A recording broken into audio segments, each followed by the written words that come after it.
നമസ്കാരം. 24 റൗണ്ട് ഓഫിലേക്ക് സ്വാഗതം. ഞാൻ ഗോകുൽ രവി. വിശദമായ റിപ്പോർട്ടുകളിലേക്ക്. CPIM സംസ്ഥാന സമ്മേളനത്തിലെ പൊതുചർച്ചയിൽ PP ദിവ്യയ്ക്ക് വേണ്ടി വാദം. PP ദിവ്യയെ സംരക്ഷിക്കണമായിരുന്നു. ADMK നവീൻ ബാബുവിന്റെ മരണത്തിൽ PP ദിവ്യയെ വേട്ടയാടാൻ ഇട്ടുകൊടുത്തുവെന്നും വിമർശനമുയർന്നു. ശ്രീജിത്ത് ചേരുന്നുണ്ട് വിശദാംശങ്ങളുമായി കൊല്ലത്ത് നിന്ന്. ശ്രീജിത്ത്, നേരത്തെ ഇന്ന് ചർച്ചയിൽ ഈ PP ദിവ്യയുടെ ADMുമായി ഉണ്ടായ പ്രശ്നങ്ങൾ അല്ലെങ്കിൽ ആ പ്രസംഗമൊക്കെ പാർട്ടിക്ക് അവമതിപ്പുണ്ടാക്കിയെന്നായിരുന്നു ചില പ്രതിനിധികളുടെ വിമർശനമുയർന്നത്. ഇപ്പോൾ PP ദിവ്യ അനുകൂലിച്ചുകൊണ്ടുള്ള ചർച്ചയും ഉണ്ടാകുന്നു. ഇക്കാര്യത്തിലെ നേരത്തെ തന്നെ രണ്ട് ജില്ലാ ഘടകങ്ങളും തമ്മിലുള്ള അഭിപ്രായ വ്യത്യാസമൊക്കെ പുറത്തു വന്നതാണ്. അത് സമ്മേളനത്തിലും അത് അങ്ങനെ തന്നെ നിലനിൽക്കുന്നതാണ്. ഗോകുൽ, CPIM സംസ്ഥാന സമ്മേളനത്തിൽ അവതരിപ്പിച്ച പ്രവർത്തന റിപ്പോർട്ടിന്മേലുള്ള പൊതുചർച്ചയിലാണ് PP ദിവ്യയ്ക്ക് അനുകൂലമായ വാദഗതികളും എതിർവാദഗതികളും വന്നത്. രാവിലെ എതിർവാദഗതികൾക്കാണ് മുൻതൂക്കമെങ്കിൽ വൈകുന്നേരമായപ്പോഴേക്കും ദിവ്യയ്ക്ക് അനുകൂലമായ വാദഗതികളാണ് ഉയർന്നു വന്നത്. PP ദിവ്യയെ വേട്ടയാടലിന് ഇട്ടുകൊടുത്തു എന്നതാണ് പാർട്ടി നേതൃത്വത്തിനെതിരെ ഉയർന്ന പ്രധാനപ്പെട്ട വിമർശനം. ADM നവീൻ ബാബുവിന്റെ മരണവുമായി ബന്ധപ്പെട്ട കാര്യങ്ങളിൽ PP ദിവ്യ തെറ്റുകാരിയല്ല, അവരെ സംരക്ഷിക്കണമായിരുന്നു എന്ന തരത്തിലുള്ള അഭിപ്രായ പ്രകടനങ്ങളും ഈ പൊതുചർച്ചയിൽ ഉയർന്നു വന്നു. എന്തായാലും ഇത് ജില്ലാ സമ്മേളനങ്ങളിലും സമാനമായ അഭിപ്രായം കണ്ണൂരടക്കം ഉയർന്നു വന്നതാണ്. അന്ന് മുഖ്യമന്ത്രി പിണറായി വിജയൻ തന്നെ മറുപടി പറഞ്ഞ് PP ദിവ്യയുടെ ഭാഗത്തു നിന്ന് പിഴവുണ്ടായി, ആ പരാമർശവും പ്രസംഗവും നടത്തിയിൽ വിഷമുണ്ടായി ചൂണ്ടിക്കാണിച്ചതാണ്. എങ്കിലും ജില്ലാ സമ്മേളനം കഴിഞ്ഞ് സംസ്ഥാന സമ്മേളനത്തിലും ഇതേ വാദഗതികൾ ആവർത്തിക്കുന്നു. നേരത്തെ പത്തനംതിട്ട ജില്ലാ കമ്മിറ്റിക്കെതിരെയും ഈ പൊതുചർച്ചയിൽ വിമർശനം ഉയർന്നിരുന്നു. എന്തായാലും ദിവ്യയ്ക്ക് അനുകൂലമായ വാദഗതികൾ സംസ്ഥാന നേതൃത്വം എന്ത് നിലപാടെടുക്കുമെന്നത് നാളത്തെ മറുപടിയിൽ നമുക്ക് വ്യക്തമാകും. എന്തായാലും സംസ്ഥാന നേതൃത്വം ഇതിനെ അനുകൂലിക്കാൻ സാധ്യതയില്ല. ശരി, ശ്രീജിത്താണ് വിശദാംശങ്ങൾ നൽകിയത് കൊല്ലത്ത് നിന്ന്. CPIMനെതിരെ വിമർശനവുമായി VS അച്യുതാനന്ദന്റെ മുൻ PA. സംസ്ഥാന സമ്മേളന റിപ്പോർട്ട് ചോർച്ചയ്ക്കെതിരെയാണ് സുരേഷിന്റെ വിമർശനം. തന്നെ പുറത്താക്കിയത് എന്തിനെന്നറിയില്ലെന്നും സുരേഷ് ഫേസ്ബുക്കിൽ കുറിച്ചു. ദീപക് ധർമ്മടം ചേരുന്നുണ്ട് വിശദാംശങ്ങളുമായി കൊല്ലത്ത് നിന്ന്. ദീപക്, എന്താണ് സുരേഷിന്റെ വിമർശനത്തിന്റെ മുന എങ്ങോട്ടാണ്? ഗോകുൽ, ഏറ്റവും പ്രധാനപ്പെട്ട കാര്യം CPIM സംസ്ഥാന സമ്മേളനം നല്ല നിലയിൽ പുരോഗമിക്കുന്നതിനിടയിൽ ഒരുപക്ഷെ പഴയ വിഭാഗീയതയുടെ തുടർച്ചയായി പാർട്ടിയിൽ നിന്നും പുറത്തുപോയ VS അച്യുതാനന്ദൻ മുഖ്യമന്ത്രിയായിരിക്കുന്ന സമയത്തും പ്രതിപക്ഷ നേതാവായിരിക്കുന്ന സമയത്തും അദ്ദേഹത്തിന്റെ സന്തത സഹചാരിയായിരുന്ന പേഴ്സണൽ അസിസ്റ്റന്റ് ആണ് പാലക്കാട് നേരത്തെ പാർട്ടി മെമ്പർ ആയിരുന്ന സുരേഷ്. ഈ സുരേഷ് ഇപ്പോൾ അദ്ദേഹം ഒരു കുറിപ്പായി ഫേസ്ബുക്കിലും അദ്ദേഹത്തിന്റെ വാട്സപ്പ് സ്റ്റാറ്റസ് ആക്കിയും ഇട്ടിരിക്കുന്നത് സംഘടനാ റിപ്പോർട്ട് നല്ലപോലെ ചോർന്നു, എന്നെ എന്തിന് പാർട്ടി പുറത്താക്കി, ഈ പാർട്ടിയെ കുറിച്ച് നിങ്ങൾക്കൊരു ചുക്കും അറിയില്ല. ഇതാണ് ഫേസ്ബുക്കിൽ കുറിച്ചിരിക്കുന്നത്. മലപ്പുറം സമ്മേളനത്തിലെ പാർട്ടി സംഘടനാ രഹസ്യങ്ങളുടെ ചോർച്ചയെ തുടർന്ന് മറ്റ് സംഘടനാ വിരുദ്ധ പ്രവർത്തനങ്ങളുടെ പേരിലായിരുന്നു സുരേഷിനെതിരെ നടപടി ഉണ്ടായത്. ആ നടപടി ഓർമ്മിപ്പിച്ചുകൊണ്ട് ഇപ്പോൾ സംഘടനാ റിപ്പോർട്ട് ചോർന്നത് എങ്ങനെയാണ്, അതിൽ നടപടിയില്ലേ എന്ന് ധ്വനിപ്പിക്കുന്ന രീതിയിലാണ് ഒരു സർഗാസത്തോടു കൂടിയിട്ടുള്ള ഒരു കുറിപ്പ് അദ്ദേഹം ഇട്ടിരിക്കുന്നത്. ഏതായാലും പഴയ വിഭാഗീയതയെ ഓർമ്മപ്പെടുത്തുന്നു. ഒപ്പം തന്നെ മലപ്പുറം സമ്മേളനത്തെ തുടർന്ന് പാർട്ടിയിൽ ഒരു നടപടി ഉണ്ടായിരുന്നു. ആ നടപടിയുടെ ഭാഗമായി സുരേഷ് പാർട്ടിക്ക് പുറത്തേക്ക് പോകുന്നു. ആ സുരേഷിന്റെ അന്നത്തെ നടപടി ഇപ്പോൾ എന്തുകൊണ്ട് ഉണ്ടാകുന്നില്ല എന്ന ചോദ്യമാണ് സുരേഷ് ഈ പ്രസ്താവനയിലൂടെ ലക്ഷ്യം വയ്ക്കുന്നത്. ഗോകുൽ, ശരി, ദീപക് ധർമ്മടമാണ് വിശദാംശങ്ങൾ പങ്കുവച്ചത്. CPIM സംസ്ഥാന സെക്രട്ടറി MV ഗോവിന്ദന് പ്രാദേശിക പക്ഷപാതിത്വമെന്ന് വിമർശനം. സംസ്ഥാന സമ്മേളനത്തിലെ പൊതുചർച്ചയിലാണ് സെക്രട്ടറി കണ്ണൂർ പക്ഷപാതിത്വം ആരോപിച്ചത്. മുഖ്യമന്ത്രിക്ക് ശക്തമായ പിന്തുണ ലഭിച്ച ചർച്ചയിൽ മന്ത്രിമാർക്കെതിരെ വിമർശനമുയർന്നു. PSC അംഗങ്ങൾക്ക് സ്വർണ്ണക്കരണ്ടിയിൽ ശമ്പളം വാരിക്കോരിക്കൊടുക്കുമ്പോൾ ആശാ വർക്കേഴ്സിന്റെ സമരം മറന്നുവെന്നും പ്രതിനിധികൾ വിമർശിച്ചു. തിരുവനന്തപുരത്തു നിന്നുള്ള SK പ്രീജിയാണ് പ്രവർത്തന റിപ്പോർട്ടിന്മേലുള്ള പൊതുചർച്ച തുടങ്ങിവച്ചത്. മുഖ്യമന്ത്രി പിണറായി വിജയൻ പാർട്ടിയെയും സർക്കാരിനെയും ശക്തമായി നയിക്കുമ്പോൾ അദ്ദേഹത്തിന് നേരെ വരുന്ന വിമർശനങ്ങളെ പ്രതിരോധിക്കാൻ മന്ത്രിമാരെല്ലാവരും രംഗത്തിറങ്ങുന്നില്ല എന്നതായിരുന്നു തിരുവനന്തപുരം പ്രതിനിധിയുടെ വിമർശനം. സർക്കാരിനെ രാഷ്ട്രീയമായി പ്രതിരോധിക്കാൻ മന്ത്രിമാർ മുന്നിട്ടിറങ്ങുന്നില്ല എന്ന വിമർശനം മറ്റു ജില്ലകളിൽ നിന്നുള്ള പ്രതിനിധികളും ഏറ്റെടുത്തു. മുഖ്യമന്ത്രി വിമർശനങ്ങളെ ഒറ്റയ്ക്കാണ് നേരിടുന്നതെന്ന പരാമർശം വന്നപ്പോൾ സദസ്സിൽ നിന്ന് കയ്യടിയും ഉയർന്നു. മുഖ്യമന്ത്രിക്ക് കയ്യടി ലഭിച്ച പൊതുചർച്ചയിൽ പക്ഷേ സംസ്ഥാന സെക്രട്ടറി MV ഗോവിന്ദൻ രൂക്ഷമായ വിമർശനമാണ് നേരിട്ടത്. സ്വന്തം ജില്ലയായ കണ്ണൂരിനോട് പക്ഷപാതിത്വം കാണിക്കുന്നുണ്ട് എന്നതായിരുന്നു സംസ്ഥാന സെക്രട്ടറിക്കെതിരെ ഉയർന്ന വിമർശനം.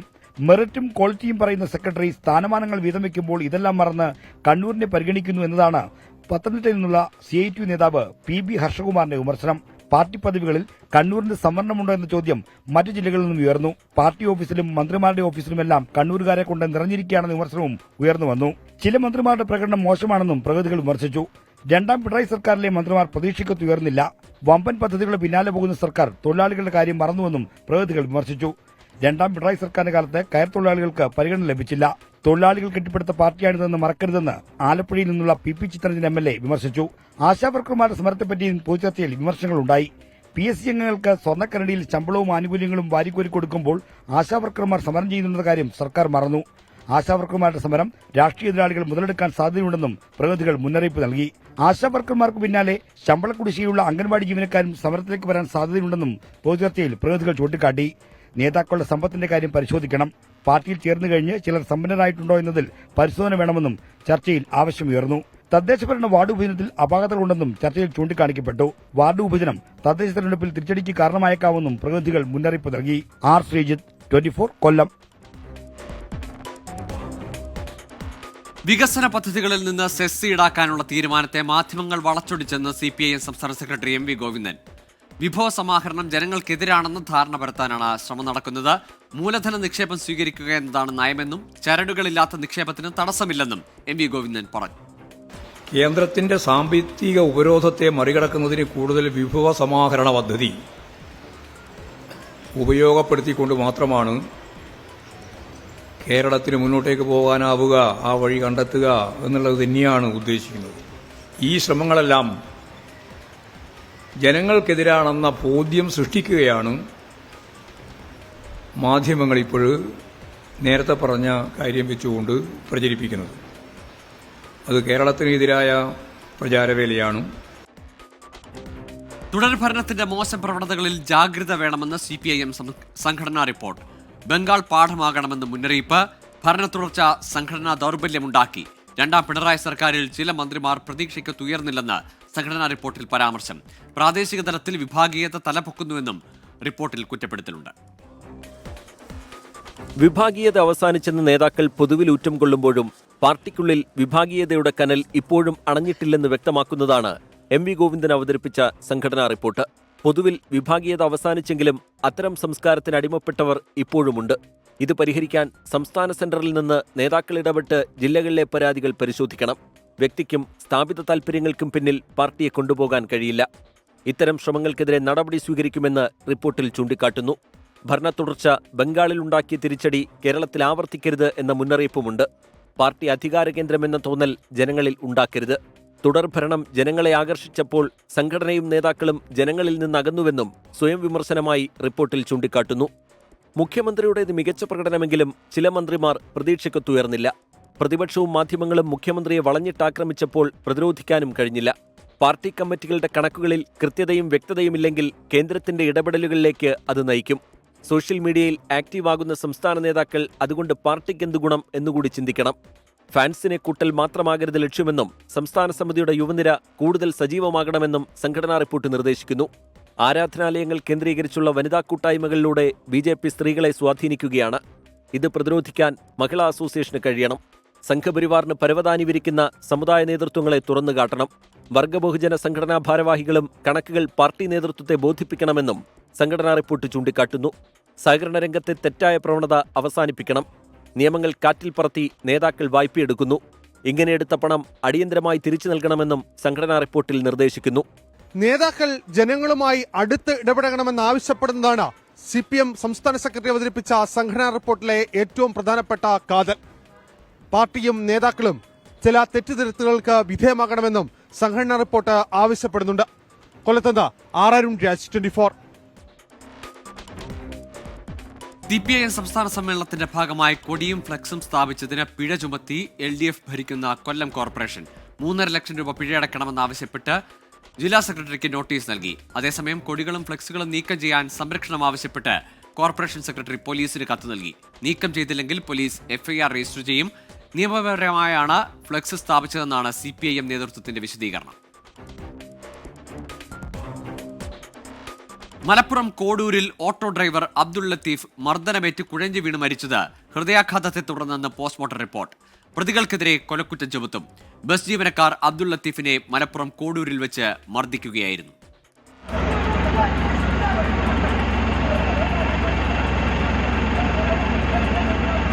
ഓട്ടോ ഡ്രൈവർ അബ്ദുൾ ലത്തീഫിന് ക്രൂരമായി മർദ്ദനമേറ്റുവെന്ന് തെളിയിക്കുന്ന CCTV ദൃശ്യങ്ങളാണിത്.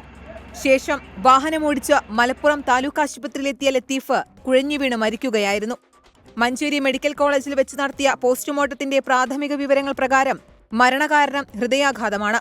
ഹൃദയാഘാതത്തിലേക്ക് നയിച്ചത് ഈ മർദ്ദനത്തെ തുടർന്നുള്ള ടെൻഷനും രക്തസമ്മർദ്ദം കൂടിയതുമാണ്. മഞ്ചേരി തിരൂർ റൂട്ടിലോടുന്ന PTB ബസ്സിലെ ജീവനക്കാരായ 3 പേർ മലപ്പുറം പോലീസിന്റെ കസ്റ്റഡിയിലാണ്. നരഹത്യാ വകുപ്പ് കൂടി ചേർത്ത് ഇവരുടെ അറസ്റ്റ് ഉടൻ രേഖപ്പെടുത്തും.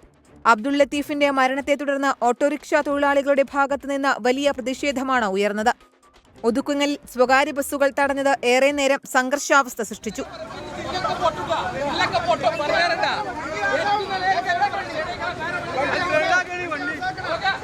ജാക്കി ലിവർ വെച്ച കണ്ട് അടിച്ചിട്ടുണ്ട്, കഴുത്തിലൊക്കെ മുറിയായിട്ടുണ്ടെന്ന് പറഞ്ഞിരുന്നു. പിന്നെ ഇവൻ തന്നെ വണ്ടിയും കൊണ്ട് ഹോസ്പിറ്റലിലേക്ക് പോയതാണെന്ന് പറഞ്ഞു. കഴുത്തിലും മറ്റൊക്കെ നല്ല മുറിയുണ്ട്, മേത്തൊക്കെ മുറിയുണ്ട്. കാരണം നല്ല ആ ലിവറായിട്ടാണല്ലോ അടിച്ചിട്ടുണ്ട് ജാക്കിന്റെ. ഒരു 3 ആളും കൂടി ചേർന്നാണ് അടിച്ചിട്ടുണ്ട്. ഡ്രൈവറും ക്ലീനറും കണ്ടക്ടറും കൂടി ആയിരിക്കും. ഒരു 3 ആളാണ് ഒരാളെ ചേർന്നടിച്ചത്.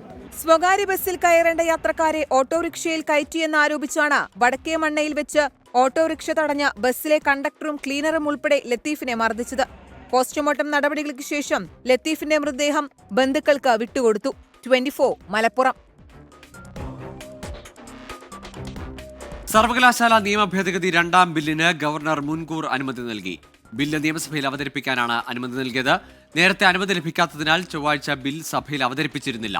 കുസാറ്റ്, KTU, മലയാളം സർവകലാശാല എന്നിവയുമായി ബന്ധപ്പെട്ടതാണ് 2ാം ഭേദഗതി ബിൽ. ചാൻസലറായ ഗവർണറുടെ അധികാരങ്ങൾ കുറയ്ക്കുന്നതും പ്രോ ചാൻസലറായ ഉന്നത വിദ്യാഭ്യാസ മന്ത്രിയുടെ അധികാരങ്ങൾ കൂട്ടുന്നതുമാണ് ബില്ല്. ഇംഗ്ലീഷ് പരിഭാഷ ഗവർണർക്ക് സമർപ്പിക്കാത്തതിനാലാണ് ബില്ലിന് ചൊവ്വാഴ്ച അനുമതി നൽകാത്തത് എന്നാണ് ഔദ്യോഗിക വിശദീകരണം. അനുമതി ലഭിച്ചതോടെ 20-ാം തീയതി ബില്ല് സഭയിൽ അവതരിപ്പിക്കും. ആശാ വർക്കേഴ്സിന്റെ സമരം കേന്ദ്രത്തോട് ഉന്നയിച്ച് കേരളം. ധനമന്ത്രി നിർമ്മല സീതാരാമനുമായി കേരളത്തിന്റെ പ്രത്യേക പ്രതിനിധി KV തോമസ് ചർച്ച നടത്തി. സമരം അടിച്ചമർത്താൻ കുൽസിത ശ്രമം നടക്കുന്നുവെന്ന് മുൻ KPCC അധ്യക്ഷൻ VM സുധീരൻ പറഞ്ഞു. ധനമന്ത്രി നിർമ്മല സീതാരാമനുമായി ധനമന്ത്രാലയത്തിൽ നടത്തിയ കൂടിക്കാഴ്ചയിലാണ് ആശാ വർക്കേഴ്സിന്റെ ഉൾപ്പെടെയുള്ള കേരളത്തിന്റെ പ്രശ്നങ്ങൾ KV തോമസ് ഉന്നയിച്ചത്. കേരളത്തിന്റെ ആവശ്യങ്ങൾ സംബന്ധിച്ച് കേന്ദ്ര ധനമന്ത്രി കുറിപ്പ് ആവശ്യപ്പെട്ടു. സംസ്ഥാന സർക്കാരുമായി ആലോചിച്ച് കുറിപ്പ് കേന്ദ്രത്തിന് കൈമാറുമെന്നും KV തോമസ്. ഈ മാസം 11, 12 തീയതികളിൽ മുഖ്യമന്ത്രി പിണറായി വിജയൻ ഡൽഹിയിലെത്തും. ധനമന്ത്രി നിർമ്മല സീതാരാമനുമായി കൂടിക്കാഴ്ച നടത്തുമെന്നും KV തോമസ് പറഞ്ഞു. ആശാ വർക്കേഴ്സിൻ്റെത് ഒരു കേന്ദ്ര ഗവൺമെൻറ്റിൻ്റെ സ്കീമാണ്. അപ്പോൾ അതിലെന്താണ് പ്രശ്നങ്ങളുള്ളത് എന്ന് പരിശോധിക്കാനായിട്ട് ഞാൻ പറഞ്ഞു സംസ്ഥാന ഗവൺമെൻറ്റിൻ്റെ കൂടി അഭിപ്രായം നോക്കിയിട്ട് സംസ്ഥാന ഗവൺമെൻറ് നോട്ട് അധികം താമസിയാതെ എത്തിക്കാം എന്ന് പറഞ്ഞിട്ടുണ്ട്. മുണ്ടക്കൈ ചൂരൽമല ദുരന്തത്തിലെ സഹായധനം ഉൾപ്പെടെയുള്ള കേരളത്തിന്റെ ആവശ്യങ്ങൾ കൂടിക്കാഴ്ചയിൽ KV തോമസ് ഉന്നയിച്ചു. ആശാ വർക്കേഴ്സിന്റെ സമരം അടിച്ചമർത്താൻ കുൽസിത ശ്രമം നടക്കുന്നുവെന്ന് മുൻ KPCC അധ്യക്ഷൻ VM സുധീരൻ. അവർ ജീവിക്കാൻ വേണ്ടിയുള്ള സമരത്തിന്റെ പാതയിലാണ് വന്നിട്ടുള്ളത്. ആ സമരത്തെ അടിച്ചമർത്താൻ വേണ്ടി പ്രകാശ് കാരാട്ട് മാതൃകാപരമെന്ന് വിശേഷിപ്പിച്ച CPMന്റെ ഭരണം നടത്തുന്ന ശ്രമങ്ങൾ, കുൽസിതമായ ശ്രമങ്ങൾ എത്രയോ പരിഹാസ്യമാണ്. അവരെ ആക്ഷേപിക്കുക, ഭരണയന്ത്രം ഉപയോഗിച്ചുകൊണ്ട് അവരെ അടിച്ചമർത്താൻ ശ്രമിക്കുക, ഇതാണോ പ്രകാശ് കാരാട്ട് വിഭാവനം ചെയ്യുന്ന മാതൃകാഭരണം? അന്താരാഷ്ട്ര വനിതാ ദിനമായ നാളെ വനിതാ സംഗമം സംഘടിപ്പിക്കാനാണ് ആശാ വർക്കേഴ്സിന്റെ തീരുമാനം. അതിനിടെ സമരക്കാരെ അധിക്ഷേപിക്കുന്നവർക്കെതിരെ നിയമ നടപടിക്കൊരുങ്ങുകയാണ് ആശാ വർക്കേഴ്സ്. 24 ഡൽഹി. എറണാകുളം കുന്നത്തുനാട് വെമ്പള്ളിയിലെ അനധികൃത തെരുവുനായ ഷെൽട്ടർ ഹോമിനെതിരെ നാട്ടുകാരുടെ പ്രതിഷേധം ശക്തമാകുന്നു. തെരുവുനായ്ക്കളെ പാർപ്പിച്ചിരിക്കുന്നത് നിയമവിരുദ്ധമായെന്ന് ജില്ലാ ഭരണകൂടം വ്യക്തമാക്കി. നായ വളർത്തൽ കേന്ദ്രത്തിൽ അതിക്രമിച്ചു കയറി മതിൽ പൊളിച്ചെന്ന ആരോപണം PV ശ്രീനിജൻ MLA നിഷേധിച്ചു.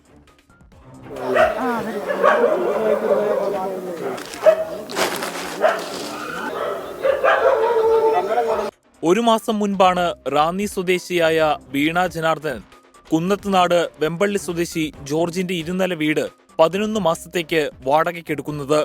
വീട്ടിലിപ്പോൾ 60 തെരുവു നായ്ക്കളെയാണ് പാർപ്പിച്ചിരിക്കുന്നത്. ദുർഗന്ധവും നായ്ക്കളുടെ ഓരിയിടലും അസഹ്യമായപ്പോൾ നാട്ടുകാർ പ്രതിഷേധിച്ചു. നാട്ടുകാർക്കും ഞങ്ങൾക്കെല്ലാം എല്ലാവരും ഒന്നിച്ച് ഒത്തൊരുമിച്ച് എല്ലാ സ്ത്രീകളടക്കം എല്ലാവരും ഒത്തൊരുമിച്ച് ഒരു 3 ദിവസങ്ങളായിട്ട് ഇത് അഡിക്റ്റായിട്ട് ഇവിടെ തന്നെ നിൽക്കുന്നു. ഇവരോട് എന്ത് പറഞ്ഞാലും മനസ്സിലാവും. നിങ്ങൾക്ക് മനസ്സിലായി ഇപ്പോൾ ആ സ്ത്രീ കാണിച്ച വ്യവസ്ഥകൾ. ഞങ്ങൾ നാട്ടിൽ ജനിച്ചു വളർന്ന ആൾക്കാരാണ്. 10-15 വർഷങ്ങളായിട്ട് ഇവിടെ ജീവിക്കുന്ന ഞങ്ങൾ സംയുക്തമായിട്ടാണ് ഇതിവിടെ കൊണ്ടോണ വരെ ഞങ്ങൾ സമരം ചെയ്യും. വീടിനുള്ളിലേക്ക് നാട്ടുകാരെയോ പോലീസിനെയോ പഞ്ചായത്ത് അധികൃതരെയോ കടക്കുവാൻ മൃഗസ്നേഹികൾ എന്ന് അവകാശപ്പെടുന്ന വാടകക്കാർ അനുവദിച്ചില്ല. നായ്ക്കളെ വളർത്തുവാൻ നിയമപരമായി തങ്ങൾക്ക് അവകാശമുണ്ടെന്നാണ് വാദം. നായ്ക്കളെ അവിടെ നിന്നും മാറ്റുവാൻ ഏകദേശം ധാരണയായിട്ടുണ്ട്. ജില്ലാ മൃഗസംരക്ഷണ ഓഫീസർ സ്ഥലം സന്ദർശിക്കും. മൂവാറ്റുപുഴ RDOയോട് CRPC 133 പ്രകാരം കേസെടുക്കാൻ കളക്ടർ നിർദ്ദേശം നൽകി. ഉടമയായ വീണ ജനാർദ്ദനന് നായ വളർത്തൽ കേന്ദ്രം തുടങ്ങാൻ ലൈസൻസ് ഇല്ല.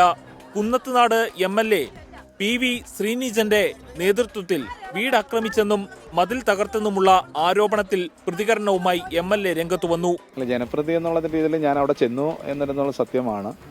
ആ സമയത്താണ് ഇതിന്റെ ഉടമസ്ഥന്റെ മകൻ അവിടെ വരികയും അയാൾക്ക് ഈ പ്രമൈസസിലേക്ക് വീട്ടിലേക്ക് കയറണമെന്ന് ആവശ്യപ്പെടുകയും ചെയ്തു. പക്ഷേ അവരതിനെ പോലും സമ്മതിച്ചില്ല. സ്വാഭാവികമായിട്ടും ആ ഉടമസ്ഥന്റെ മകനാണ് മതിൽ ചാടിക്കിടന്ന് അകത്ത് കയറി പരിശോധിച്ചത്.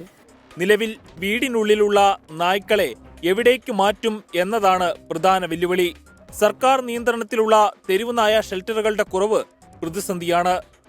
താൽക്കാലികമായി മാത്രമേ കോലഞ്ചേരി ABC ഷെൽട്ടറിലേക്ക് മാറ്റാൻ കഴിയൂ.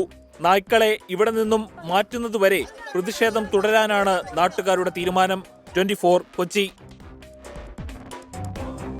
കൊച്ചിക്ക് സമാനമായി പത്തനംതിട്ട അടൂരിലും നായ വളർത്തൽ കേന്ദ്രം. വീടിനോട് ചേർന്നുള്ള കെട്ടിടത്തിൽ 140 നായ്ക്കളെയാണ് വളർത്തുന്നത്. നായ വളർത്തൽ കേന്ദ്രത്തിന് ലൈസൻസ് ഇല്ലെന്ന് ഏറത്ത് പഞ്ചായത്ത് പ്രസിഡന്റ് അറിയിച്ചു. നാട്ടുകാരുടെ പ്രതിഷേധത്തെ തുടർന്ന് നായ വളർത്തൽ കേന്ദ്രം നടത്തുന്ന കോഴഞ്ചേരി സ്വദേശി സന്ധിയും മകനും ആത്മഹത്യാ ഭീഷണി മുഴക്കി. അടൂർ അന്തിച്ചിറയിൽ 2 വീടുകൾ വാടകയ്ക്കെടുത്താണ് കോഴഞ്ചേരി സ്വദേശിയായ സന്ധിയും മകനും നായ്ക്കളെ വളർത്തുന്നത്.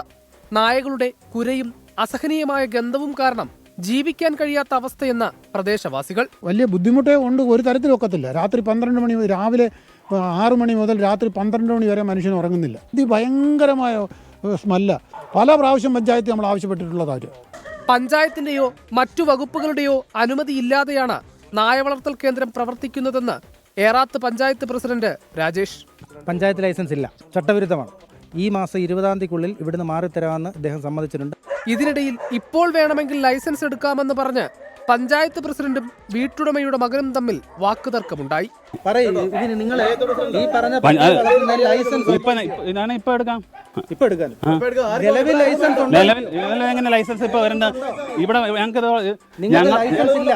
അലഞ്ഞുതിരിഞ്ഞു നടക്കുന്ന നായകളെ സംരക്ഷിക്കുകയാണെന്നാണ് വീട്ടുകാരുടെ അവകാശവാദം. പ്രതിഷേധവുമായി നാട്ടുകാർ നായ വളർത്തൽ കേന്ദ്രത്തിന് മുന്നിൽ തടിച്ചുകൂടിയതോടെ സന്ധിയും മകനും ആത്മഹത്യാ ഭീഷണി മുഴക്കി. ഞങ്ങൾക്ക് വീടെടുത്ത് പോകാനായിട്ട് സാഹചര്യം വന്നാൽ നാട്ടുകാരായിട്ട് ഉണ്ടാക്കിയാൽ ഞങ്ങൾ പോകും, അവരെ വളർത്തും. ഇല്ലെങ്കിൽ ഇവിടെ തന്നെ ആത്മഹത്യ ചെയ്തിരിക്കും.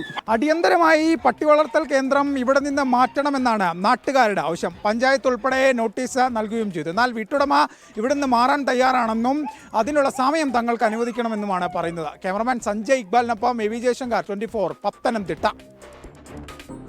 തിരികെ വാർത്തകളിലേക്ക്. സംസ്ഥാനത്ത് ഇന്നും കാട്ടുപന്നിയുടെ ആക്രമണം. കണ്ണൂരിൽ കാട്ടുപന്നി ആക്രമണത്തിൽ ഒരാൾക്ക് പരിക്കേറ്റു. കുറ്റൂർ വെള്ളരിയാനം സ്വദേശി ജയചന്ദ്രനാണ് പരിക്കേറ്റത്. കാലിന് പരിക്കേറ്റ ജയചന്ദ്രനെ പരിയാരം മെഡിക്കൽ കോളേജിൽ പ്രവേശിപ്പിച്ചു. റബ്ബർ ട്രാപ്പിങ്ങിനിടെയായിരുന്നു സംഭവം. വയനാട് മേപ്പാടിയിൽ കടയിലേക്ക് പാഞ്ഞെടുത്ത കാട്ടുപന്നിയെ കണ്ട് ഭയന്ന് വീണ യുവതിക്ക് ഗുരുതരമായി പരിക്കേറ്റു. കുന്നമ്പറ്റ മിൽക്ക് സൊസൈറ്റി ജീവനക്കാരി റസിയ PC-ക്കാണ് പരിക്കേറ്റത്.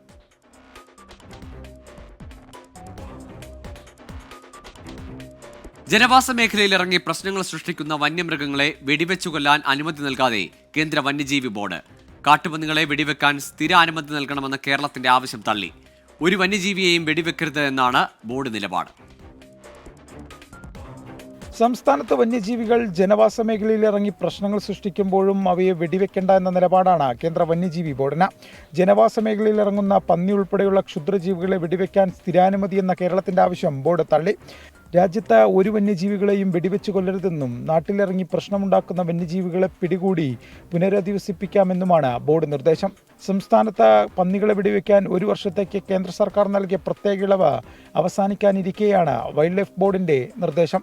പന്നികളെ ഷെഡ്യൂൾ 3-ൽ നിന്നും കുരങ്ങുകളെ ഷെഡ്യൂൾ 1-ൽ നിന്നും മാറ്റണമെന്ന ആവശ്യത്തിലും കേന്ദ്രം അനുകൂല നിലപാട് സ്വീകരിച്ചിട്ടില്ല. വൈൽഡ് ലൈഫ് ബോർഡിന്റെ തീരുമാനത്തിനെതിരെ വീണ്ടും വനം പരിസ്ഥിതി മന്ത്രാലയത്തെ സമീപിക്കാനാണ് സംസ്ഥാന വനം വകുപ്പിന്റെ തീരുമാനം. AV ജയശങ്കർ, 24 പത്തനംതിട്ട. വിശുദ്ധ റമദാനിലെ ആദ്യ വെള്ളിയാഴ്ച ജുമാ നമസ്കാരത്തിന് പള്ളികൾ നിറഞ്ഞു കവിഞ്ഞു. റമദാനിന്റെ ചൈതന്യവും ജീവിതത്തിൽ പുലർത്തേണ്ട സൂക്ഷ്മതയും കുറിച്ച് ഇമാമുമാർ ഉദ്ബോധിപ്പിച്ചു. അല്ലാഹു അക്ബർ